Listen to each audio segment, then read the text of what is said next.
Hi, it's Angela Critters.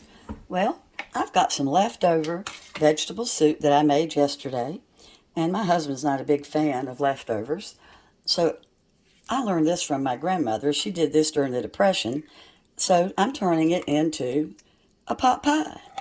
So if you made your soup with beef, it would be like a beef vegetable pot pie. Or if I had added chicken, it would be a chicken vegetable pot pie.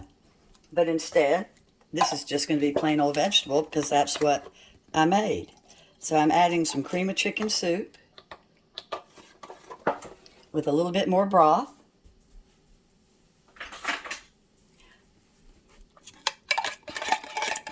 And I'm going to get this mixed up, and we're going to pour it into a casserole, and we're going to bake it up.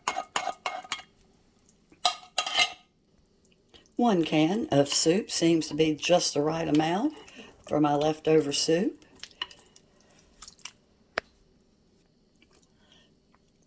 It just seems a waste to let good food not get eaten. So during the Depression, you didn't throw anything away. And they learned how to repurpose every single thing. So see how just 1 can of the soup has made this just like pot pie. And we've got the topping already made up.